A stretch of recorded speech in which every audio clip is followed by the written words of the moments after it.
Thank you for clapping me. Thanks, everybody. Thank you. Organisation. In the last half, we said, in fact, I said, particularly contentiously, that the player ratings were the following. Courtois 4, Branagh 8, Cahill 6, JT 7, Dave 7, Ramirez 5, Oscar 4, sorry, Sophie Rose, Hazard 7, Matic 6, Willian 8, Drogba 3, Mikel 7, Quadrado 5, and Remy 5. So, what do we think of that, team? A little bit harsh. Harsh, yeah. Yeah, especially harsh on Cahill, actually. I think it was good. I thought he played quite well. He made a clearance off the line. He's been getting a lot of stick in recent weeks. That's very true. And while I wouldn't be the chairman of the Cahill fan club, I think, deserves a little bit more respect than some of the stick he's getting on Twitter. Fair enough. What I'd like to know is, why didn't Zuma play? Because... They'll look after Lukaku Wednesday night. You reckon? Yeah, he's very young, and although I think, certainly for most fans, and particularly when you look at the lineup of the City game, he seems to be first choice now. That's what I thought. He is still young, but he cannot play every game. We've still got, Cahill as a third choice is one of the best in the league. Yeah, no, I agree. So he's just looked a bit slow recently, and I thought particularly it all stemmed from the Palace game where. What was it? Was it Junior Campbell? Was he playing? Was it the Palace forward? Fraser Campbell. Fraser Campbell. Was it Fraser Campbell? That's right. The ball was just booted, in true Robert Fleck style, was just booted down into the corner of the pitch, and he ran after it, and he was found wanting, which I found a bit worrying. I have to say, so was Ivanovic, and I think Ivanovic was completely brilliant yesterday, particularly in the second half, where he saved us, to say the least. But the reason I gave Courtois 4 was now you have to debate this. I think that they actually put a player on him all the time, because there was a moment where the ball was even punched out of his hands, and I don't understand why the referee didn't book whoever it was who did that. It was there was absolutely that theory, because it was Chelsea, and but you could make the argument that despite him constantly being jostled, there were a couple of balls that he should have got.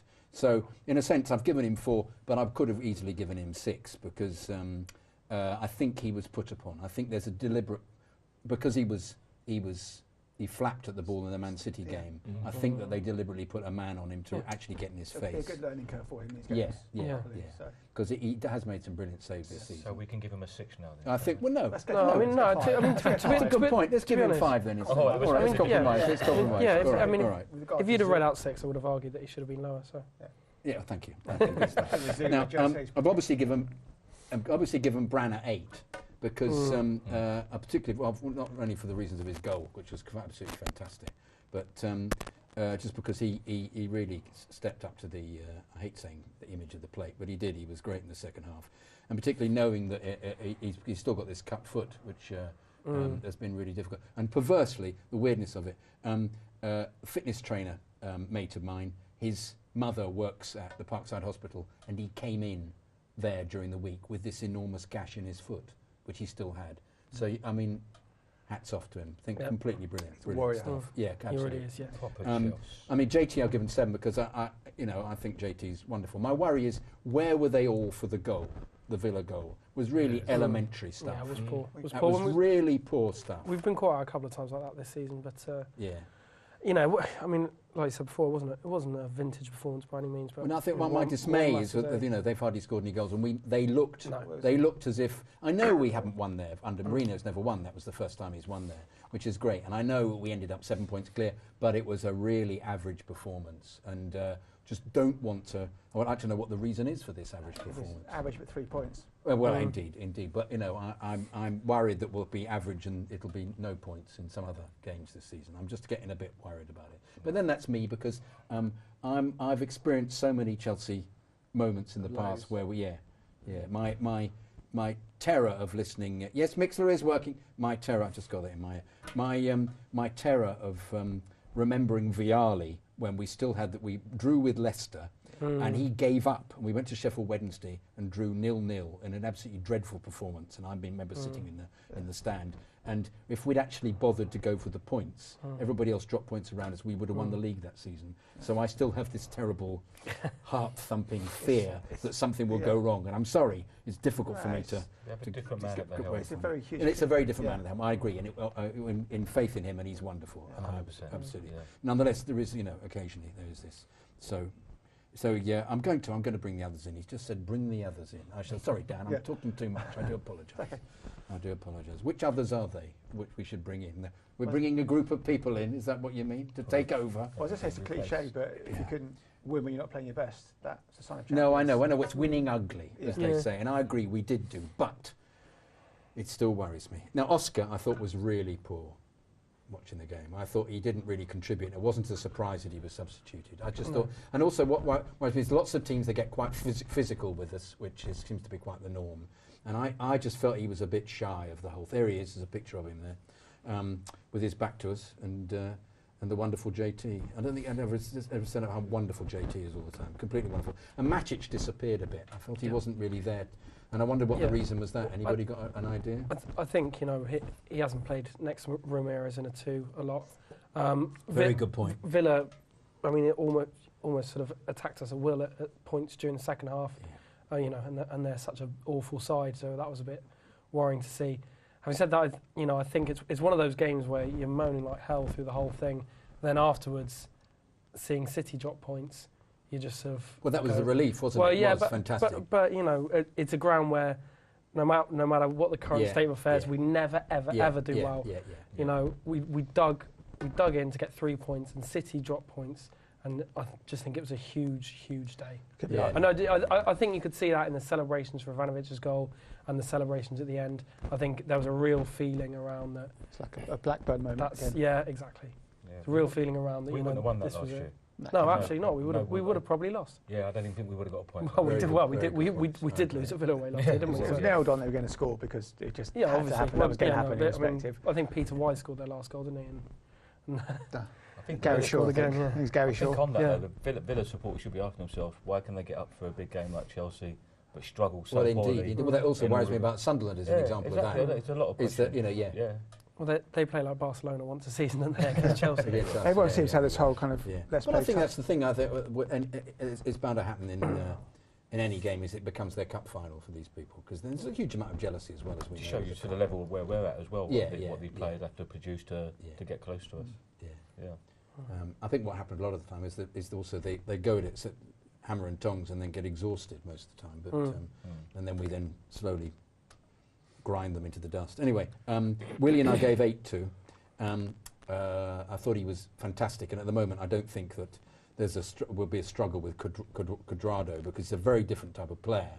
And Willian is just absolutely non-stop running. Except my dilemma is that he just shoots, never hits the target. His pass for Hazard left the goal. Indeed, brilliant.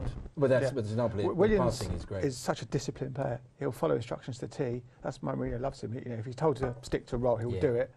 Yes, his final ball is poor, but he's a great asset to the team. Carried injury Saturday as well. Played injured. Right. Which is why Fabregas never played. So hats off to him as well. No, superb. He's been superb last 3 or 4 games really, with some crucial games like Liverpool in the Cup and Man City. He was fantastic in both those games. He's doing really well at the minute. Yeah, superb. I mean, and it's really good to see that he's.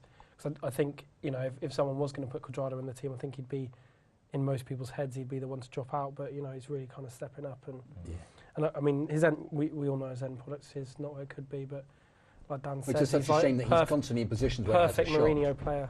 Yeah, no, I agree completely. Absolutely. Yeah.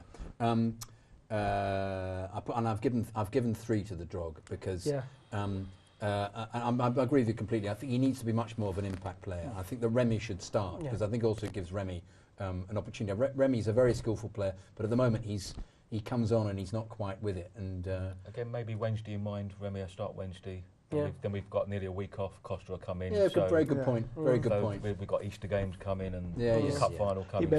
As Andy said, he's probably picked the team for the next game. Very good.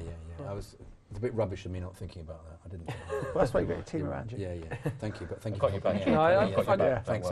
You've all got me back. Yeah, good, thank you. Now, Mikel, I gave 7 to Mikel because I thought when he came on, there were lots of people in the pub all went, "Oh no, it's Mikel. Oh, what's he doing? He's given up." But I think Mikel in those instances does add a stability. Yeah, of course. And I think in the Bradford game when he got injured, that was when it all fell apart because I don't think we'd have lost if he hadn't got injured against Bradford. Because he does play a very good role, and I think people are very rude about him. All right, he's not Fabregas, he doesn't have the creativity, but he does pivotally defend. He's played 300 games for Chelsea. He's been picked by some top managers, so he's obviously got some talent. Yeah. He's not a flair player, never will be, but he does a job. He does indeed. He's a Chelsea Marmite player, isn't he? Yeah. It's as simple as that. But It really is. it's not just a good job he does, it's a unique job. No one in the squad offers what he offers, and it's a very valuable thing to have, really. I mean, bringing on, if Fabregas was fit, bringing Fabregas on in that game would have been next to useless, really.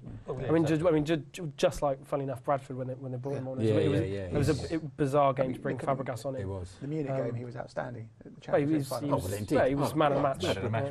One will always love him. There are various players that you love. You'll always love Bertrand for that. Again, and it's no, but outstanding. By the way, I mean, could have just got any idea what Bertrand actually went for? Because 10 million. They kept saying, was it 10? It was 10, yeah. 10. Why was it undisclosed? What's the reason? What's that all about? Why did they say? I mean, they're officially, I think 70 or 80% of them are undisclosed. When you look at the club websites, but if you look at the papers and stuff, they've usually got a decent idea. I mean, I would say that obviously, but they've usually got a decent idea, and it was. I bow down to your knowledge. It wasn't. You don't make them up, Charlie. We just play bingo like that. Was 10 too little? Was 10 too little for him, considering that Shaw went for 25? Well, yeah, but stupid money. I mean, yeah, it was stupid stuff. I know it was. That's the one thing. But I mean, transfers. It's not just kind of a list. Well, he's that good, so he's worth that, and he's that good, so he's worth that. It's about the worth of that club. Shaw was worth a hell of a lot to Southampton because he's a homegrown player, and he could have been there for 15 years. Yeah. We've made perfectly clear, for right or wrong, that Bertrand's not worth an awful lot to Chelsea. And this incarnation of Chelsea. Pretty good, though, isn't it? I find it quite disappointing that he's gone, really.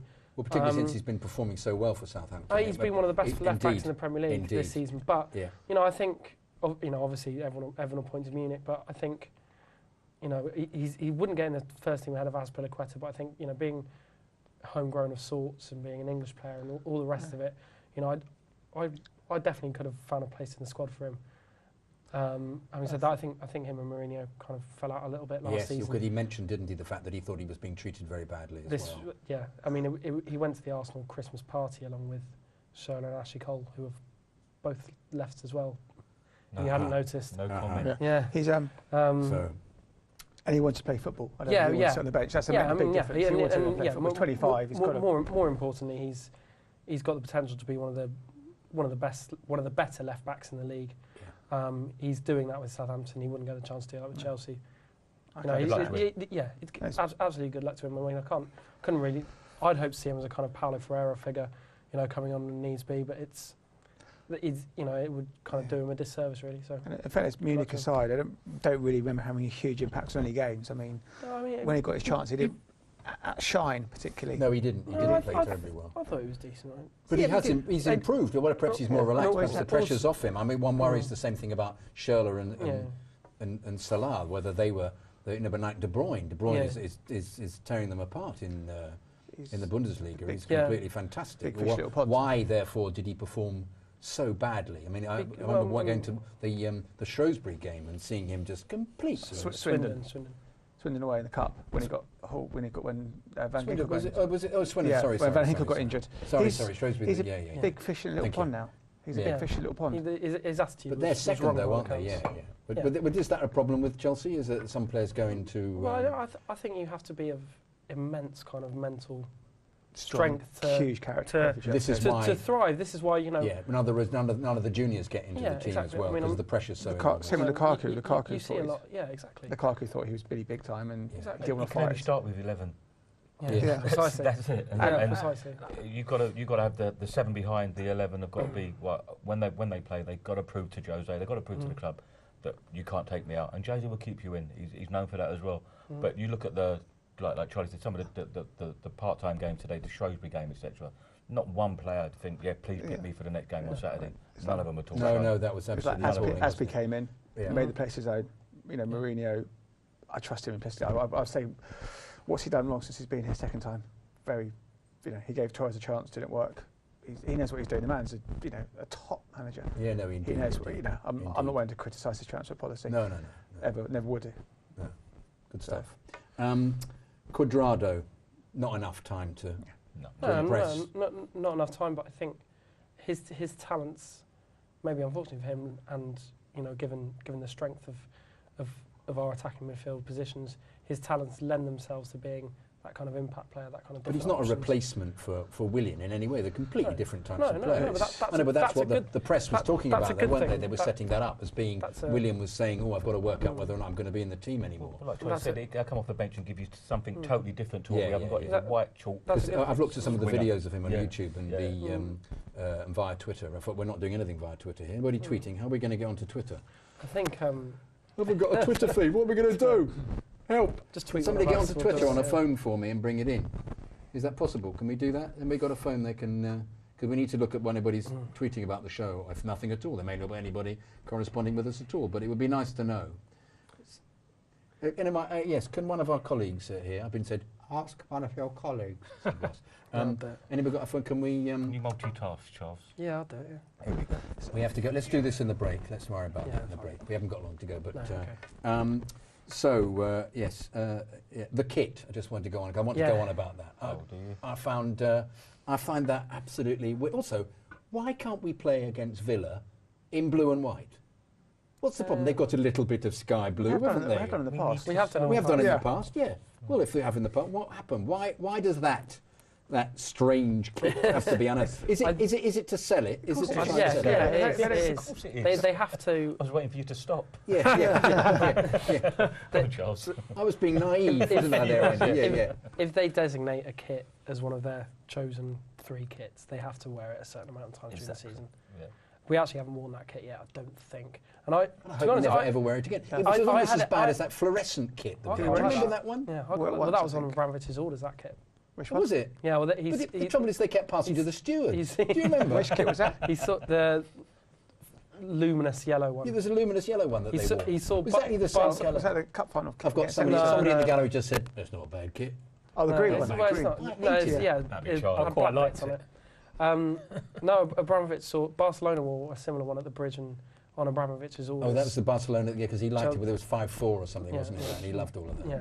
But that's strange, because suddenly we also appeared with the blue sash down the middle, and that looked like a Russian side, didn't it? That looked like Russian kit. Everyone called it the fag packet kit. But that's right. Yeah, it looked like I like pack of that embassies. It was, yeah. There'll be cigarettes for American viewers. I've actually had a feeling that they thought the yellow shirt lucky, and they because we've never done well in dark kits. So I'd kind of had a feeling that they purposely weren't wearing it. So because the Villa, they thought they'd win the Villa game. Yeah, so they wore it. Let's not put all our eggs in one basket. So maybe we might see it more. But I do believe that if you designate, obviously every team's got to designate these kits for use in the Premier League.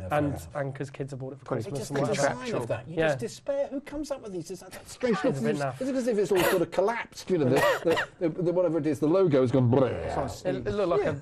It's a sneeze. It looked like a kind of music equaliser, didn't it? Take it you don't like it, Jonathan. I'm not fond of it. I'm not. I don't know where I'm getting that from. Yeah.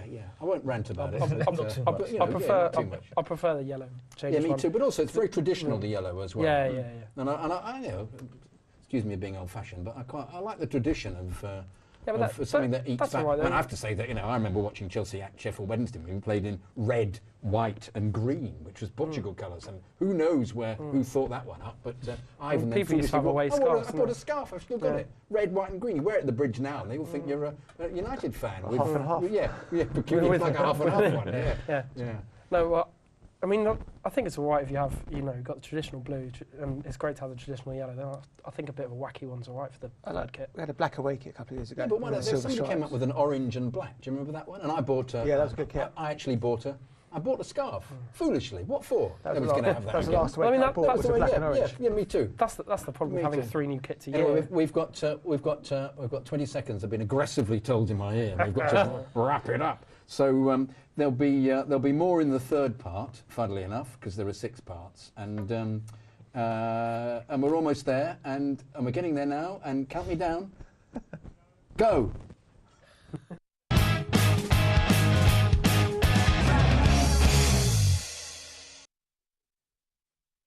Are you a special one?